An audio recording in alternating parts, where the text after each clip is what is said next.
From the News Channel 5 network, this is Inside Politics. Hello, everyone. I'm News Channel 5's political analyst Pat Nolan. Welcome to Inside Politics. The 112th Tennessee General Assembly has a goal to finish its second and final term by the middle to end of April. That means they have about 6 to 8 weeks left to wrap up things. Obviously, a new operating budget is the biggest item that's still on the table. What else does the Republican supermajority and Governor Bill Lee want to get done this year? What surprises lie ahead to create still more controversy? To give his insights and wisdom about all this is the Capitol Hill veteran reporter, Sam Stockard, who works with the Tennessee Lookout. Sam, thanks for coming back on the program. Sure, no problem, Pat. It's been a few years, but I'm glad to be here.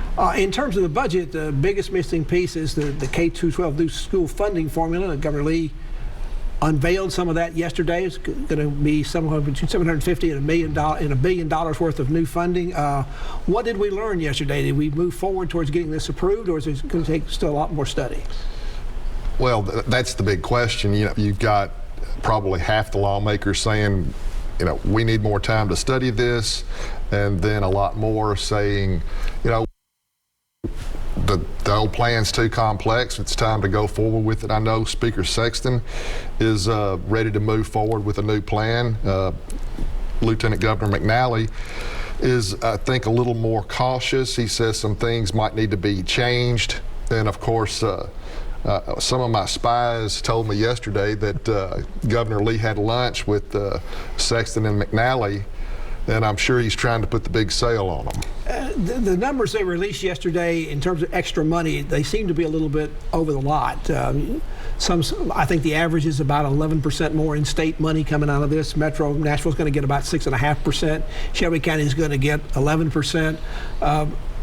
Even though this is all supposed to be aimed at individual students, not at districts, don't you know educators are going to be looking to see what they got versus everybody else? And this is supposed to be aimed at getting more money to kids in areas where there's poverty and other kind of special needs in there. But is that going to be a problem? Are they going to come back to lawmakers and say, why didn't I get more money out of this? I don't think this formula is still quite right.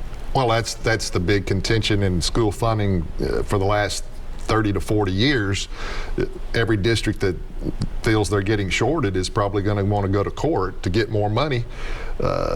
I'm sure the state's feeling pretty good right now about Metro and Shelby getting more, because they're probably not going to fight back as hard. But then if you have some donut counties or maybe some rural counties who feel like they're getting shorted, you could run into problems. Now, all the extra money, I think they all think, as you mentioned, is going to be important for them. But several educators did endorse the governor's plan in a news release. I think the governors are looking for people going out to talk to educators and see who's going to line up what. There was one thing that did caught my eye. There's apparently a provision in the bill that if schools do not do well with all this extra funding, they could be called before a special ad hoc committee of the legislature, and even have that group hand down penalties against them, at least recommend them to the full legislature, also have some kind of inspector general appointed to overlook this thing. Those kind of things certainly raise my eyebrows. I suspect it will for educators too. That's definitely a problem for Democrats, especially. They feel like legislators do not need to have a hand in punishing schools or calling before some sort of tribunal. If lawmakers feel like that's a problem, it could be amended out of the bill. There's still time. Why aren't lawmakers wanting to take this and go home and run for re-election and say, look at all this great extra money we're going to have for schools? Because they just don't want that headache during an election year, more than likely.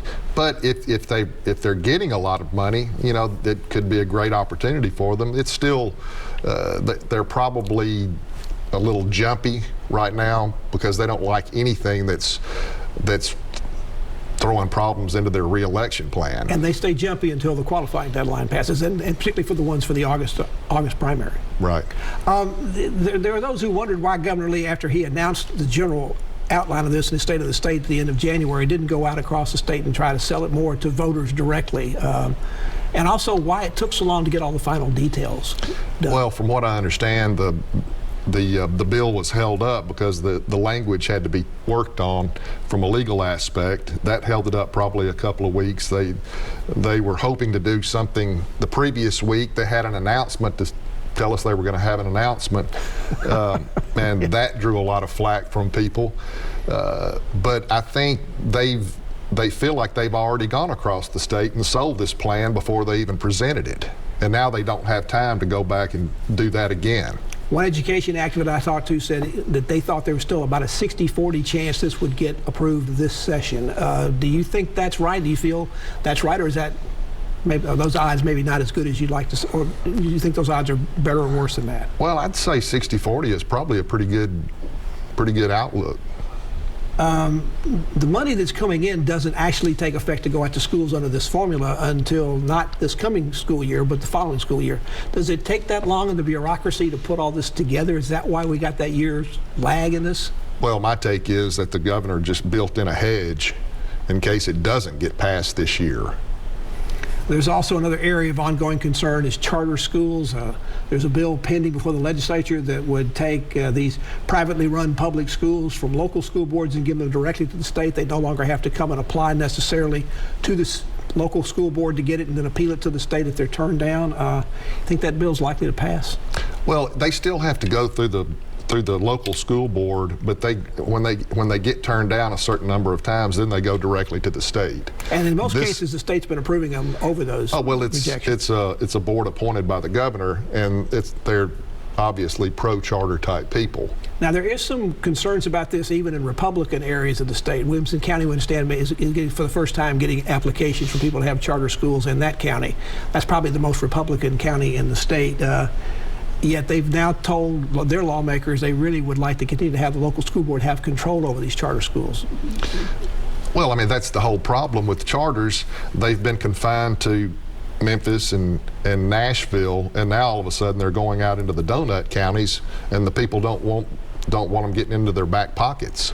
Another element of the charter bill is there was with the mandate where the new charter schools could perhaps get a place to conduct their classes free of charge in existing or unused school buildings. You're telling me that's running into problems in committee? I think that bill has been postponed. It's run into some problems. I think they might have amended that part out that allows charters to pretty much take over school buildings for a buck. Sam Stockard is our guest on Inside Politics. We're talking about what's going on in the General Assembly with about 6 to 8 weeks left in this last session of the 112th General Assembly. Back to continue our conversation with Sam after you watch these messages.